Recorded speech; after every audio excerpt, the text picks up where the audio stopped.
Imagine this. You walk into a room filled with millionaires and you have 5 minutes to convince them to hand you $1 million check.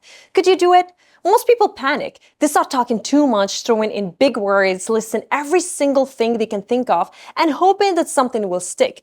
And in doing so, they kill the deal before it even starts. But the true masters of persuasion, they never sell. They make people want to buy.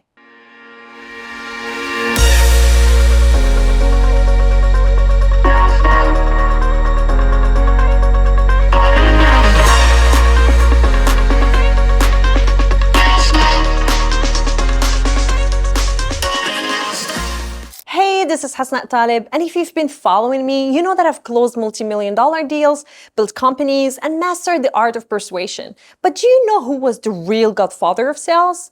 David Ogilvy. I mean, this guy lived way before all of us, I guess, but I still learned from his books. The man wasn't just another ad guy. He built brands, sold billion-dollar ideas, and created strategies that still work until today.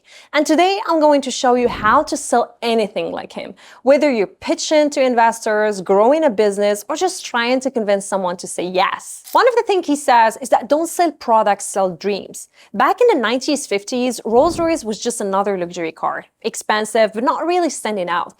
Then David wrote an ad that made history. At 60 miles per hour, the loudest noise in the new Rolls-Royce comes from the electric clock. That single line made Rolls-Royce the symbol of wealth. He wasn't selling a car, he was actually selling exclusivity, silence, and status. I've used this exact mindset in my own deals. And when I was pitching to one of the investors for a $300 million funds, I didn't just say, this is a high growth opportunity. I said, this fund is your ticket to getting in early on the next wave of billion-dollar startups before the rest of the world catches on. And I think that's what he meant by selling the dream. When Apple sells a new iPhone, they don't talk about the processor speed. They show you how it makes your life better. And if you want to sell something, don't list its features. Talk about what it will do for people. The other thing that I learned from him is to tell a story that hooks people. David Ogilvy knew this facts tell but stories sell. Take his Hathaway shirts campaign, a basic white shirt, nothing exciting, but he added one tiny detail, a man wearing an eye patch. The ad never explained the eye patch, and suddenly everyone was obsessed. The mystery made people buy. I do the same when closing deals. I don't just start by throwing numbers, I actually start with telling the story behind what I'm pitching. Like when I was raising funds for one of my startups, I didn't say we have X and Y in revenue. No, I actually told the story of how I built this business from scratch, how I identified gaps in the markets, and why this was their chance to be part of something massive. And you know what? They invested. Even Elon Musk does this when selling Tesla. Instead of saying our batteries are more efficient, he says we're building a future where cars no longer pollute the planet. So what you should take from this is that you don't just present information, make people feel something, and then they will take that decision on your behalf. The third thing is that simplicity closes deals. One of the biggest mistakes I see in sales and salespeople do is that they overcomplicate things. People throw in too many details, raffle off numbers that don't really matter, and confuse their audience into saying no. The more you talk, the more chances you give to the other person to hesitate, question, and then walk away. David Ogilvy knew this better than anyone. His ads were legendary because they were simple, clear, and impossible to ignore. Take his famous Dove campaign. He said, only Dove is 1/4 moisturizing cream. It won't dry your skin like ordinary soap. That's it. It was instant clarity and no fluff. Now, let me show you how I use this in my own world. I once sat across from an investor debating whether to put the $10 million into a deal, and he had all the data, all the research, the projections, yet he hesitated. Instead of me throwing more stats at him, I leaned in and said, if you invest today, you're getting in at a discount before the market catches on. When it does, this opportunity won't exist. Silence, and then a nod. He wired the money the same day.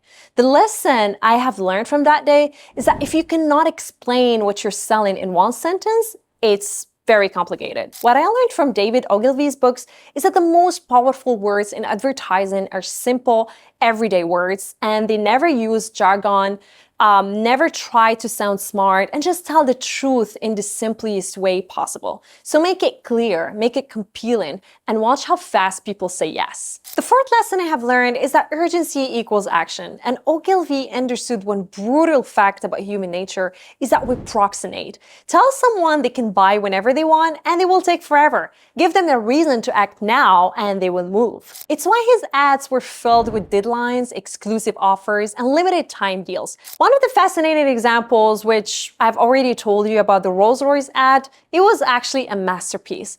But what most people miss is what came next. He also said, only a few remain at this price. Order yours before the next price increase. That urgency, it makes people take action today instead of thinking about it. Now, let me tell you how I use this in real life. I once had a 30 million deal that was dragging for weeks. Meetings, calls, more meetings, and finally I sent a text. I have 2 other investors ready to make this spot. If you want in, I need confirmation by Friday. That night, the contract was signed. What I understood that day is that people won't act until they fear missing out. Next time you pitch something, don't say, let me know whenever you're ready. That's a guaranteed no. Instead, create urgency. This offer closes on Friday. I can only take 3 more clients, or once this price is gone, it's gone.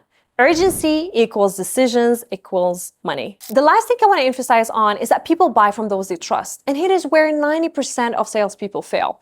They think that selling is about pushing. It's not. Selling is about trust. And David Ogilvy had a golden rule. He said, the consumer isn't a moron. She's my wife. Translation is that people are smart and they can smell bullshit. If they don't trust you, they won't buy from you. Now, let's talk about Warren Buffett. People invest in Berkshire Hathaway not because of flashy marketing, not because they trust Buffett's track record. Over 6 years of wealth creation, he never sells hype. He invests in what he believes in, and that's why people hand him billions. Now, in my own business, I've raised millions, not because I have the best sales pitch, but because I know my industry inside out. Investors don't buy from me because I tell them I'm great. They actually buy because they trust my experience, my results, and my knowledge. So here's the shift. Stop chasing sales. Start building trust instead. Teach people something valuable before asking for anything. Show proof, results, testimonials, case studies, and just be transparent. People can tell when you're real because once people trust you, you don't have to convince them to buy. They will want to buy from you because people don't buy products. They actually buy feelings, they buy trust, and then they buy stories. And that's why the best salespeople in the world, they don't actually sell. They make you want something so bad, you convince yourself to buy it.